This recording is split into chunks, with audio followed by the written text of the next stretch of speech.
Given below are two statements. So हमको यहाँ पर दो स्टेटमेंट गिवन है and in the end we have to check कि कौन सी स्टेटमेंट सही है एंड कौन सी गलत है।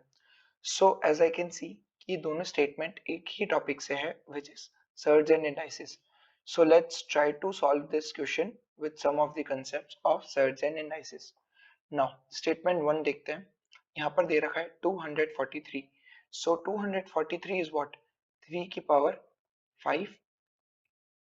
नाउ यहाँ पर 0.16 गिवन है, so I'm gonna write here 0.16 same as 9 है, 3 का स्क्वायर होता है, so 3 की पावर 2 की पावर 0.1। ये हमको दे रखा है इज इक्वल्स टू 0.3 है या नहीं बताओ। So now 5 is getting multiplied with 0.16, so this will give us 3 की power 0.8 multiplied by 2 is getting multiplied with 0.1. This is giving us 3 की power 0.2 and this is to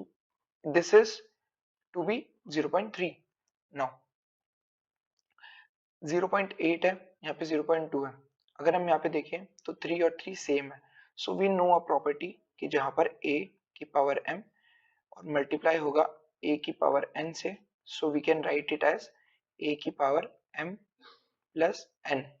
So now using that property I'm gonna write 3 की power 0.8 plus 0.2 will be 3 की power 1 is equals to 0.3.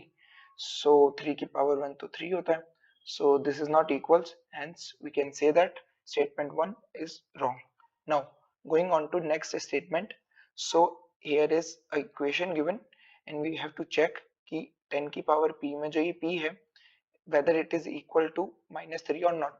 So first I'm gonna add both these numbers और add करने पर हमारे पास answer आएगा 0.00310 Now in the left hand side what we have is 3.105 multiplied by 10 की power p.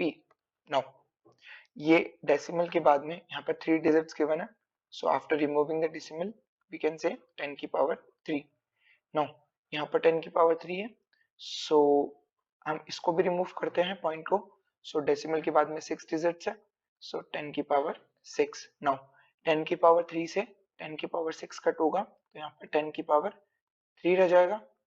Okay, now another concept of surge and indices कि जब भी हमारा डिनोमिनेटर न्यूमरेटर की तरफ हम शिफ्ट करते हैं तो उसकी पावर नेगेटिव में चली जाती है। सो नाउ 10 की पावर 3 है, जब हम इसको न्यूमरेटर में शिफ्ट करेंगे it will become multiplied by 10 की power -3. So let me write it cleanly. So 3105 आएगा लेफ्ट हैंड साइड से मल्टीप्लाइड बाय 10 की power p and right hand side पे हमारा आएगा 3105 which is this number multiplied by 10 की power -3. जो ये हमारा डिनोमिनेटर था ये न्यूमरेटर में शिफ्ट हो गया. नाउ 3105 और 3105 कट हो जाएगा. What we are left with is 10 की power p is equals to 10 की power -3. So hence we can say after comparing कि p ही हमारा -3 होगा which is the question saying. So hence statement 2 is correct. So our D option is the correct answer for this question.